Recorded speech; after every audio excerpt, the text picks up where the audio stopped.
বন্ধুরা যা বলতেছিলাম ওই সময়টাতে তা আমি কয়েকজন ছাত্র ভাইয়ের স্টুডেন্ট ছাত্রদের প্রিয় কয়েকটা তার মধ্যে হচ্ছে যে পাগল ভাই।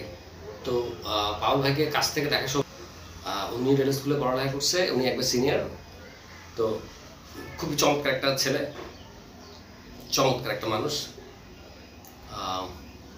ফার্স্ট বয় ছিল উনি, মানে ওনার সম্পর্কে বলতে গেলে যেহেতু আমার সিনিয়র, আর তাছাড়া আমি ওনাকে ফলো করি মিউজিকে।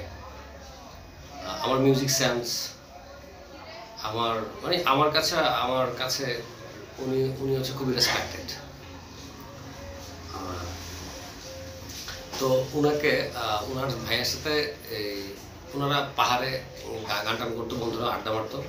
তা আমি একদিন গেছিলাম যে ভাই একটা গান শুনবো, গান গাইতেছিল, আমি গান ওখানে অ্যাটেন্ড করলাম। তো আমাকে কথায় বলতেছে মোজার্টের কথা শুনছি কিনা।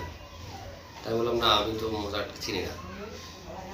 তো ওনারা মোজার্ট, বিটুভেন, তারপরে ওই সময় জিমি হ্যান্ড্রিক্স, হ্যাঁ, স্যার এরিক ক্ল্যাপটন, ভিনি মোর, গ্যারি মুর, ডেভিড গিলমোর, সান্টানা, বব মার্লে,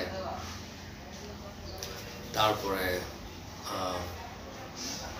ইনাদের মিউজিক। আচ্ছা, তারপরে এই যে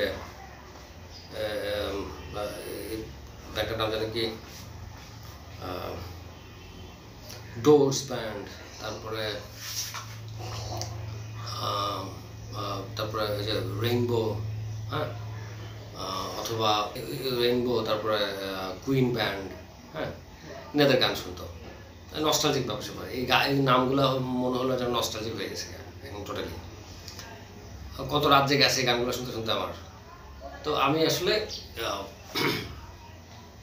আমার একটা ফ্রেন্ড, আমি পরিচয় হয়, তো ওনাদের কাছ থেকে কিছু ভালো ভালো মিউজিশিয়ানের খোঁজ পাই এবং ওনাদের মিউজিক শোনার সৌভাগ্য হয়। তো আমি এরপরে ওনাদের জন্য গান লেখা শুরু করি। ভাইয়া এই গানটা কেমন হয় দেখেন, আপনি তো গান আমার এই গানটা যদি আপনি গান অথবা টিউন করেন, অথবা হ্যাঁ আপনার গলায় যদি শুনতে পারি, এই ধরনের।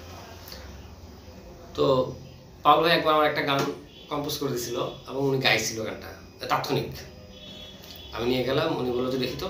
তা আমার ডায়েরি খুলে আমার একটা গান উনি তাৎক্ষণিকভাবে গাই দিল, বলে এই সুরটা হবে। আমি বললাম জি জি, অবশ্যই। তো পরবর্তীতে আমি একটা